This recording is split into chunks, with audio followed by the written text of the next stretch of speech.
Episode 16। रात बीत गई। एक धूप वाली सुबह थी और भीतरी क्षेत्र यानी इनरलैंड के निवासियों के लिए एक सामान्य दिन।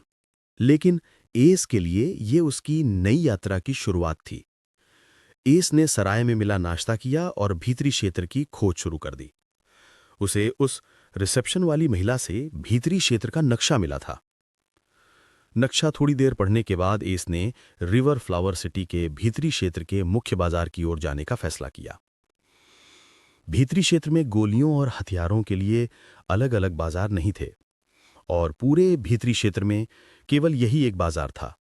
भीतरी शहर को कई इलाकों में अलग अलग रईस परिवारों ने बांटा हुआ था। भीतरी क्षेत्र का ज्यादातर हिस्सा इन्हीं परिवारों के नियंत्रण में था, इसलिए यहां सिर्फ एक बाजार था जिसे सभी रईस परिवार मिलकर नियंत्रित करते थे। कोई भी परिवार जिसके पास भीतरी क्षेत्र या भीतरी शहर में संपत्ति होती, उसे रईस परिवार कहा जाता था। एस वहां अपनी आधी सफेद ग्रेड की गोलियां बेचने जा रहा था। भीतरी क्षेत्र का मुख्य बाजार गतिविधियों से भरा हुआ था। बहुत से व्यापारी शहर के बाहर से अपना माल बेचने और रिवर फ्लावर सिटी की विशेष वस्तुएं खरीदने आते थे। आखिरकार ये दोस्तार शहर था। मुख्य बाजार के बीचों बीच ये जगह पूरे बाजार की सबसे व्यस्त जगह थी। यहां एक बड़ी 15 मंजिला इमारत थी और ये काफी मशहूर भी थी। इस दुकान का नाम था केल्बी पिल्स एंड वेपन्स। ये इसलिए मशहूर थी क्योंकि इसे केल्बी परिवार चलाता था, जो रिवर फ्लावर सिटी के शीर्ष 3 रईस परिवारों में से एक था। केल्बी परिवार का 100 साल पुराना इतिहास था और ये साधकों का परिवार भी था। इसलिए वे भीतरी शहर के बड़े हिस्से पर काबिज थे और शहर के अंदर उनसे पंगा लेने की किसी की हिम्मत नहीं होती थी। एस इस समय केल्बी पिल्स एंड वेपन्स की दुकान के सामने खड़ा था।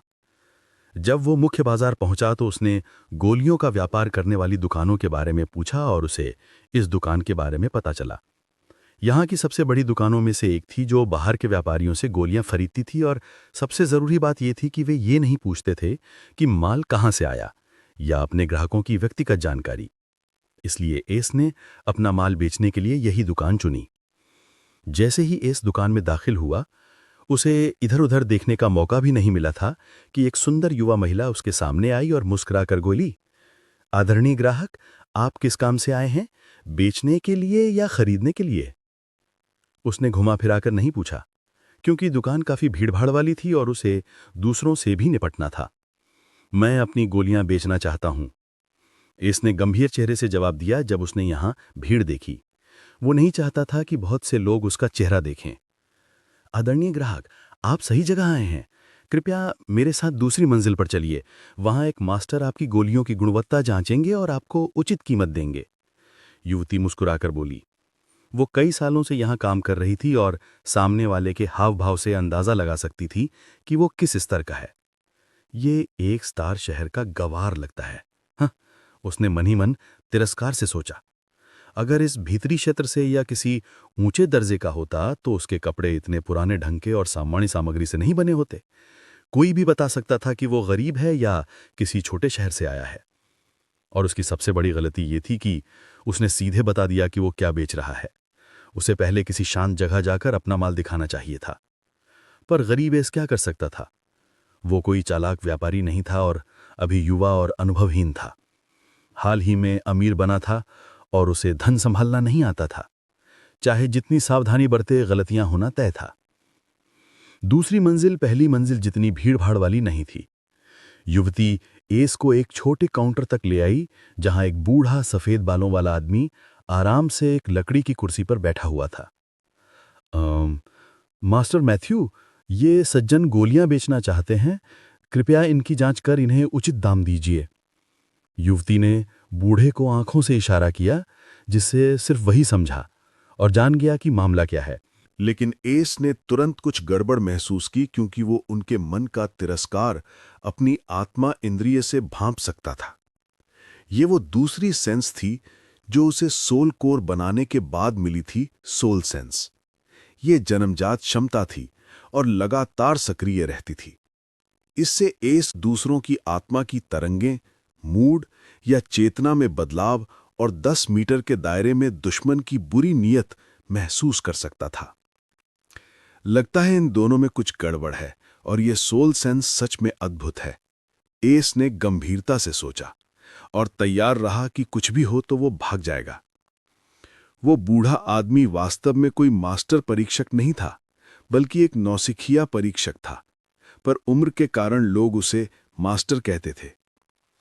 जब बूढ़े मैथ्यू को इशारा मिला तो उसने तुरंत समझ लिया कि ये लड़का गंवार है और इसे गंभीरता से लेने की जरूरत नहीं है।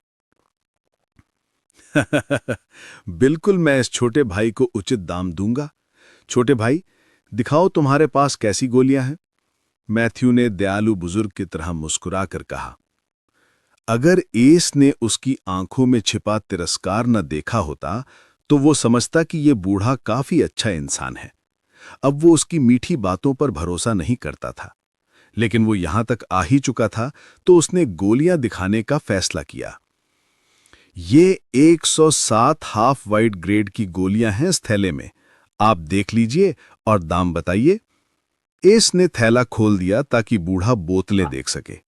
मैथ्यू हक्का बक्का रह गया, क्योंकि उसने सोचा था कि इस लड़के के पास 2 माह 3 गोलियां होंगी, लेकिन एस ने 107 निकाल दी। युवती भी हैरान रह गई और गहरी सांस ली। इतनी सारी गोलियां देखकर बूढ़ा मैथ्यू गंभीर हो गया। ये सौदा हाथ से नहीं जाने दूंगा, उसने मन में ठाना। युवती ने भी वही सोचा और मुस्कुराकर बोली, आदरणीय ग्राहक, कृपया बैठिए, मैं आपके लिए आइस टी लाती हूं, और तुरंत चली गई। हां, आप यहां आराम से चाय पीजिए, मैं गोलियों की जांच कर उचित दाम बता दूंगा। मैथ्यू ने इस बार सचमुच गंभीरता से बोतलें खोलकर जांच शुरू कर दी।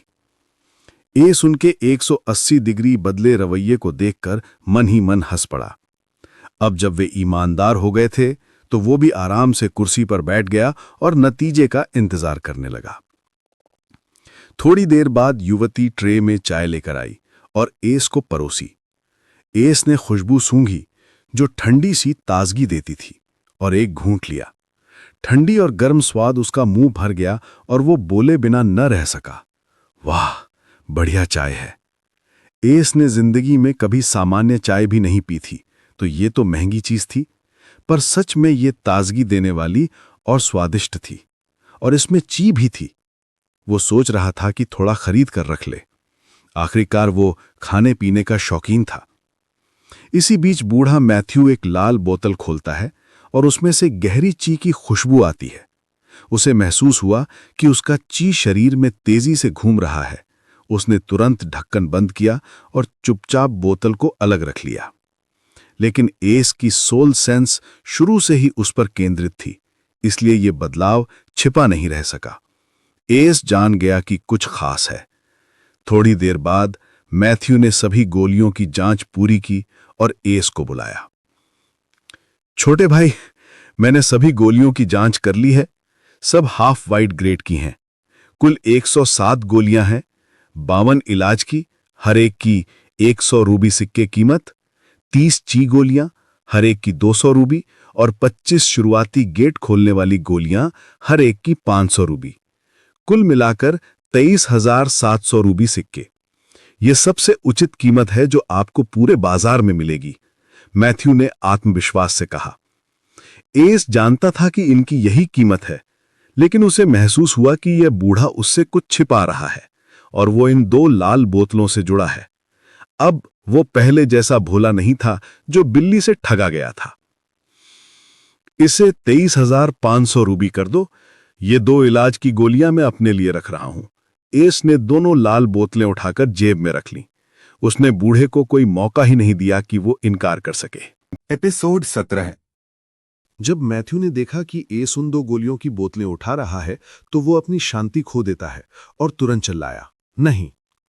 मैथ्यू एस पर हमला करने ही वाला था कि उसने खुद को रोक लिया, क्योंकि उसे अचानक याद आया कि वो केल्बी पिल्स एंड वेपन्स की दुकान में खड़ा है। उसकी जोर की आवाज के कारण आसपास के सभी लोग ध्यान देने लगे। क्या मुझे अपनी चीजें बेचने के लिए आपकी अनुमति चाहिए? क्या केल्बी पिल्स एंड वेपन्स की दुकान अपने ग्राहकों के साथ ऐसा व्यवहार करती है?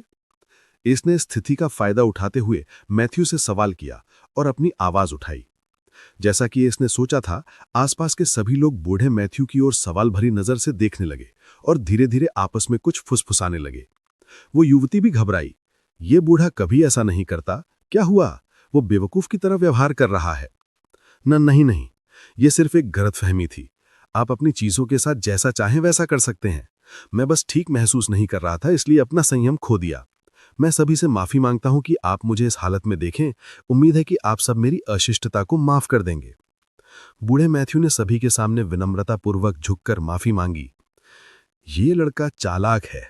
अगर उसने जल्दी से वो गोलियां नहीं उठाई होती तो मैं कभी भी मूर्ख की तरह व्यवहार नहीं करता। उसने मुझे जल्दबाजी में ढकेल दिया और अब मैं कुछ नहीं कर सकता, जबकि वो गोलियां ले सकता है। लेकिन उसने कैसे नोटिस किया? मैथ्यू ने घृणा और झुंझलाहट में दांत पीसते हुए सोचा और एस की सूझबूझ सही साबित हुई।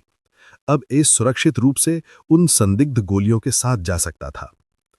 यह सिर्फ एक गलतफहमी थी और हमें लगा कि देखने के लिए अच्छा नाटक होगा। क्या निराशा! सब लोग अपने काम में लग जाएं, किसी ने हंसते हुए कहा और उसे सुनकर सब लोग हंस पड़े और फिर से अपने काम में लग गए। हा, छोटे भाई, ये गोलियां सब तुम्हारी हैं, तो ये तुम्हारा निर्णय है कि बेचना है या नहीं। इसलिए जो बेचना है बेचो और जो नहीं बेचना चाहते उसे रखो, हमें कोई आपत्ति नहीं है। बूढ़ा मैथ्यू एस की ओर देखकर सूखी हंसी के साथ बोला, जो थोड़ी कुरूप लग रही थी। ओह, चिंता मत करो, मुझे बस ये 2 इलाज की गोलियां चाहिए, बाकी सब गोलियां मैं बेच रहा हूं। इसने निर्दोष मुस्कान के साथ जवाब दिया, जैसे उसने कुछ भी गलत नहीं किया हो। जाओ और इस लेन देन की रिपोर्ट ऊपरी मंजिलों को दो और हमारे छोटे भाई के लिए 23,500 रूबी सिक्के ले आओ। मैं इस समय अच्छा महसूस नहीं कर रहा हूं, इसलिए आज मैं रिटायर हो रहा हूं। बूढ़ा मैथ्यू जल्दी में भवन की ऊपरी मंजिल की ओर चला गया। उसका चेहरा घृणास्पद था। वो उस रास्ते क्यों जा रहा है? युवती ने सोचा, लेकिन कोई उत्तर नहीं मिला। उसने एस का भुगतान जल्दी से निकाला। ये रही रूबी क्रिस्टल कार्ड, आपके 23,500 रूबी सिक्के इसमें हैं। आप इसे सामान्य मुद्रा की तरह इस्तेमाल कर सकते हैं या किसी भी शहर की भूमि से अपने सिक्के निकाल सकते हैं। एस ने पहले भी इस कार्ड के बारे में सुना था। ये 4th लेवल लैंड्स में कहीं भी इस्तेमाल किया जा सकता था, इसलिए वो हैरान नहीं हुआ और कार्ड स्वीकार कर लिया। अपना काम निपटाने के बाद उसने जल्दी से वहां से कदम बढ़ाया, क्योंकि वो जानता था कि वो बूढ़ा व्यक्ति अच्छा नहीं है और कुछ गड़बड़ करने वाला है। बूढ़ा मैथ्यू केल्बी पिल्स एंड वेपन्स की दुकान की ऊपरी मंजिलों की ओर जल्दी में जा रहा था। मैथ्यू जैसे ही तीसरी मंजिल में पहुंचा, एक व्यक्ति ने उसका रास्ता रोका और तिरस्कार पूर्वक उसे चिढ़ाते हुए कहा, बूढ़े आदमी, इतनी जल्दी कहां जा रहे हो? धीरे चलो, वरना थकान से मर सकते हो। हा। इस आदमी का चेहरा आकर्षक नहीं था और साधारण दिखता था। छोटे काले बाल थे। ये अप्रेंटिस एल्केमिस्ट कैलेब था। वो 26 वर्ष की आयु में अप्रेंटिस एल्केमिस्ट होने के कारण अत्यंत अहंकारी था। यही वजह थी कि केल्बी परिवार ने उस पर बहुत संसाधन लगाए और उसे व्हाइट एल्केमिस्ट बनाने का प्रयास किया। लेकिन व्हाइट रैंक का एल्केमिस्ट बनना इतना आसान नहीं था, इसलिए केल्बी परिवार ने कैलेब को इस दुकान में रखा ताकि वो अनुभव प्राप्त कर सके और यहाँ गोलियां बना सके। ये एक प्रकार का अभ्यास था जिससे उसकी एल्केमिस्ट क्षमता तेजी से बढ़ती। इन सभी सुविधाओं और संसाधनों ने कैलेब को अत्यंत अहंकारी बना दिया और अब वो किसी की नहीं सुनता था। वो केवल केल्बी परिवार के उच्च अधिकारियों और उनके प्रत्यक्ष वंशजों की सुनता था और हमेशा खेलखुलित में रहता था। युवा मास्टर कैलेब, इस बूढ़े व्यक्ति को बहुत महत्वपूर्ण काम है। कृपया उसे क्षमा करें कि वो आपकी सेवा नहीं कर सकता। मैथ्यू ने सम्मानपूर्वक कहा, लेकिन उसकी आंखों में स्पष्ट दुश्मनी थी। लेकिन वो कुछ नहीं कर सकता था। महत्वपूर्ण काम है? बताओ क्या है और मैं तय करूंगा कि यह महत्वपूर्ण है या नहीं। कैलेब ने घमंडी चेहरा बनाकर कहा। अगर उसे सही याद है तो ये बूढ़ा पहले बहुत सम्मान दिखाता था और अब खुलकर असंतोष दिखा रहा है। कुछ ठीक नहीं है। युवा मास्टर, कृपया इस बार बस एक बार ऐसा ना करें। यह इतना महत्वपूर्ण है कि इसे दुकान के मालिक को रिपोर्ट करना चाहिए। बूढ़ा मैथ्यू निराशा में सांस लेता है। यदि कोई और होता तो वो उसे पहले ही थप्पड़ मार चुका होता। तो कैलेब इस गुरूर असभ्य बूढ़े पर गुस्सा होने ही वाला था कि उसने ठीक से सोचा, इतना महत्वपूर्ण क्या हो सकता है कि इसे मालिक को रिपोर्ट करना पड़े, और इसके लिए वो मुझे भी अपमानित कर रहा है। खैर, मुझे खुद से ही देखना होगा। चलो, मैं तुम्हारे साथ आ रहा हूं, और अगर ये इतना महत्वपूर्ण नहीं निकला जैसा तुमने कहा तुम जानते हो जब मैं बुरा मूड में होता हूं तो क्या होता है। कैलेब ने उदास चेहरे के साथ मुस्कुराया और मैथ्यू के साथ चला गया। वे कुछ मिनटों में 15वीं मंजिल पर पहुंच गए। दुकान की 15वीं मंजिल बहुत खूबसूरती से महंगे जेड और मार्बल से सजाई गई थी। यहां खड़े होके कोई भी भीतरी शहर को देख सकता था और रात में शहर का सुंदर दृश्य का आनंद ले सकता था। इस समय एक युवा पुरुष काले बाल, फीके रंग की त्वचा और शानदार कपड़े पहने खिड़की के पास कुर्सी पर बैठा था और फुर्तीली भीड़ को नजरअंदाज करते हुए गहरी भौहें ताने हुए देख रहा था। क्या मतलब कि तुम उसे कहीं नहीं खोज पाए? क्या वो भूत था? क्या तुमने बाहरी क्षेत्र के हर हिस्से में खोज की? युवा पुरुष ने धीरे से कहा, लेकिन उसकी आवाज में स्पष्ट गुस्सा था। उसने अपना संयम नहीं खोया। हाँ युवा मास्टर, मैंने यहां तक कि गरीबों के इलाके में भी खोजा, लेकिन वहां सिर्फ आम लोग थे। ऐसा लगता है कि उस ब्लैक घोस्ट ने मोटे के दुकान को लूटने के बाद शहर छोड़ दिया। शायद पकड़ाए जाने से डरकर वो भाग गया। युवा पुरुष के सामने एक झुकी हुई आकृति खड़ी थी। उसने अपने पूरे शरीर पर काले रंग की हल्की कवच पहनी हुई थी। कोई उसकी आकृति स्पष्ट रूप से नहीं देख सकता था और उसके चेहरे पर काले लोमड़ी का मास्क था। केवल उसकी भूरी आंखें मास्क की आंखों के छेद से दिखाई दे रही थीं। उसकी आवाज बेहद मधुर और सुनने में सुखद थी, जैसे किसी युवा लड़की की हो। ब्लैक फॉक्स, मैं तुम्हारे कारण गुस्सा नहीं हूं। बस ये शर्म की बात है कि मैं नया प्यादा नहीं पा सका, और सबसे महत्वपूर्ण ये कि उस ब्लैक घोस्ट के रहस्य नहीं जान सका। युवा पुरुष ने निराशा में कहा। उसकी आंखों में लालच स्पष्ट था जब वो ब्लैक घोस्ट के रहस्य की बात करता था। जो कोई भी मिनटों में एक स्टार खजाना खोल सकता है, उसके पास कोई रहस्य जरूर होगा, और वो वही रहस्य चाहता है। ब्लैक घोस्ट उसका प्यादा बनना है या नहीं, ये ब्लैक घोस्ट का निर्णय था। यदि ब्लैक घोस्ट उसका मोहरा बनने को तैयार होता है तो वो उसका ध्यान रखेगा, नहीं तो वो वही करेगा जो वो अपने सभी दुश्मनों के साथ करता आया है, उनकी निर्दयता से हत्या। वो युवा पुरुष अभी भी ब्लैक घोस्ट के रहस्यों के बारे में सोच ही रहा था कि उसने पास आते हुए कदमों की आवाज सुनी और शांत रहकर कहा, तुम पहले जाकर देखो कि ब्लैक घोस्ट के कोई निशान बाकी हैं या नहीं। मुझे अभी भी नहीं लगता कि उसके जैसे कौशल वाला कोई इतनी आसानी से भाग जाएगा। उसके आदेश सुनते ही ब्लैक फॉक्स धुएं की तरह गायब हो गई। युवा मास्टर एशर, कैलब बूढ़ा मैथ्यू के साथ आपसे मिलने आया है। कैलब की जोरदार आवाज शांत कमरे में गूंजी। इस युवा पुरुष का नाम एशर केल्बी था, वर्तमान केल्बी परिवार के मुखिया का सबसे बड़ा बेटा और शायद अगला परिवार का मुखिया। वो साधना का प्रतिभावान ज्ञानी माना जाता था, क्योंकि उसने पहले ही ची गेट्स के 3rd गेट्स खोल लिए थे। वो बुद्धिमान, शांत और निर्दयी था। इसी कारण वो केल्बी परिवार की सबसे बड़ी दुकान का मालिक था। वो अपने दुश्मनों को नहीं बख्शता था, भले ही वे केवल नर मानव ही क्यों ना हो, भविष्य की समस्याओं से छुटकारा पाने के लिए। बोलो, एशर ने कहा, जैसे वे दोनों की बातों में कोई रुचि नहीं रखते हों, खिड़की की ओर देखते हुए। ये बूढ़ा व्यक्ति युवा दुकान के मालिक को नमस्कार करता है। मैं रिपोर्ट करना चाहता हूं, मैंने देखा कि एक लड़के के हाथ में 2 व्हाइट रैंक की ची पिल्स हैं, जो शायद किसी निम्न स्तरीय शहर या रिवर फ्लावर शहर के बाहर से आया है। मैथ्यू ने सम्मानपूर्वक सभी घटनाएं दोहराईं। उसने एशर से कुछ भी छुपाने की हिम्मत नहीं की। वह लड़का बहुत तेज था और अंत में मैं फेल हो गया। उसने रिपोर्ट पूरी की, लेकिन वो हिस्सा नहीं बताया कि वो गोलियां अपने लिए चाहता था। वो अब कहाँ है? एशर ने बिना हटे मैथ्यू की आंखों में देखा। उसकी आंखों में लालच झलक रहा था, जैसे उसने पहले ब्लैक घोस्ट के रहस्य की बात की थी। व्हाइट रैंक की गोलियां 2 सितारा शहर में दुर्लभ थी, ज्यादातर शहर के प्रमुख के हाथ में होती थी, और व्हाइट ग्रेड अल्केमिस्ट भी शहर के प्रमुख के महल में थे। और एस के पास 2 ऐसी गोलियां थी, भले ही वो इसे अभी नहीं जानता हो। कैलब भी मैथ्यू की रिपोर्ट से हैरान था। अगर मेरे पास ये व्हाइट रैंक गोलियां होती तो मैं जल्दी व्हाइट रैंक बन जाता। कैलब ने लालच से सोचा, लेकिन अब वो कुछ नहीं कर सकता। अब एशर को इन गोलियों की जानकारी है, अब वो उसकी संपत्ति बन गई हैं। उससे निपटने के बाद मैं सीधा युवा दुकान के मालिक के पास रिपोर्ट करने आया, मैथ्यू ने सम्मानपूर्वक एशर को बताया। कैलब, इस बूढ़े व्यक्ति और मेरे 2 गार्ड्स को ले जाओ। मुझे ये गोलियां जल्द से जल्द चाहिए। अगर तुम ये गोलियां नहीं ला सके तो तुम दोनों भी गायब हो जाओगे। इसके अलावा ये सुनिश्चित करो कि इन गोलियों के बारे में केवल हम तीनों को ही पता हो। स्पष्ट है? एशर ने ठंडे अंदाज में चेतावनी दी और अपनी आंखों से कैलब और मैथ्यू पर घातक दृष्टि डाली। हाँ, हम किसी भी हालत में ये गोलियां लाएंगे, दोनों ने एक साथ कहा। उनके चेहरे पर पसीने थे और उनकी पीठ भी ठंडे पसीने से भीग गई थी। मैं इस झंझट में कैसे फंस गया? कैलब ने अपनी बदकिस्मती पर श्राप दिया। एपिसोड 18। एस जल्दी से केल्बी की दुकान से बाहर निकला और पास की कपड़ों की दुकान की ओर सीधे गया। उसे पता था कि ये गोलियां सामान्य नहीं हैं और वो बूढ़ा व्यक्ति इन्हें बुरी तरह चाहता है। हालांकि ये पता चलने के बाद कि मुझे संभालना आसान नहीं होगा, वो निश्चित रूप से इस बारे में अपने उच्च अधिकारियों को रिपोर्ट करेगा और मुझसे बदला लेगा। एस की भविष्यवाणी बिल्कुल सही थी।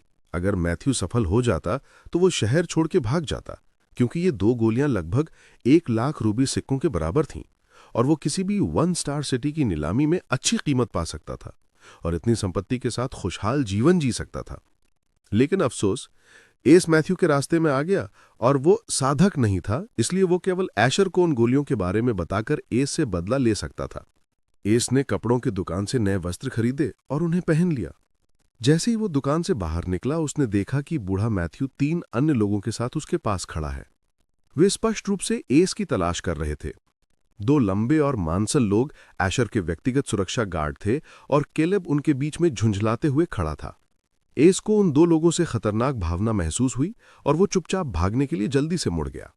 सिवाय मैथ्यू की बूढ़ी आंखों के, जो बाज की तरह तेज थीं, और वो नए वस्त्र पहनने के बावजूद भी वो एस को पहचान गया। वो इस शरारती लड़के को कैसे भूल सकता था जिसने उसकी गोलियां चुरा ली थीं? देखो, वो नीले वस्त्र और लंबी हैट में वही है, जल्दी पकड़ो, वो भाग रहा है, मैथ्यू ने घबराहट में चिल्लाया। ये बूढ़ा बकरा! एस भागते हुए मैथ्यू पर भड़का। एस के पास अब केवल साइलेंट स्टेप्स का उपयोग करने का विकल्प था। दिन का समय था और उसकी स्टेल्थ रात जैसी काम नहीं कर सकती थी, इसलिए वो केवल साइलेंट स्टेप्स पर ही निर्भर हो सकता था। साइलेंट स्टेप्स का उपयोग करने के बाद वो हवा की तरह हो गया और भीड़ में गायब हो गया। वो लड़का कहाँ गया? केलब ने निराशा में चिल्लाया और एस के निशान खोजते हुए चारों ओर देखा। मुझे नहीं पता, वो बहुत तेज था, एशर का एक गार्ड ने कहा। वो इस समूह का सबसे शक्तिशाली 2 सेकंड गेट कल्टीवेटर था। क्या मतलब तेज? क्या तुम मुझे बता रहे हो कि वो लड़का तुमसे भी मजबूत है? केलब ने गुस्से से भौवें टानी। आखिरकार उसकी जान जोखिम में थी। अगर वो एस को नहीं खोज सकते तो एशर को नाराज करने के परिणामों के बारे में सोचने की हिम्मत नहीं करता। मुझे डर है, हाँ, वो हमसे मजबूत है, उसकी गति देखकर मैं ये कह सकता हूं, दूसरे गार्ड ने निराशा में जवाब दिया। वो भी एशर को नाराज नहीं करना चाहते थे। तो अब हम क्या करें?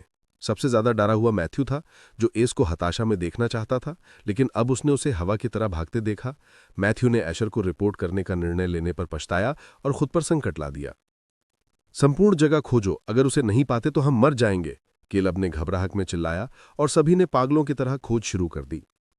एस एक गली में रुक गया। वो भारी सांस ले रहा था। उसने बूढ़े व्यक्ति के दल से बचने के लिए काफी समय तक साइलेंट स्टेप्स का उपयोग किया था। तुमसे मेरी लड़ाई खत्म नहीं हुई बूढ़े बकरा, बस इंतजार करो, मैं तुम्हें असली कब्र दिखाऊंगा।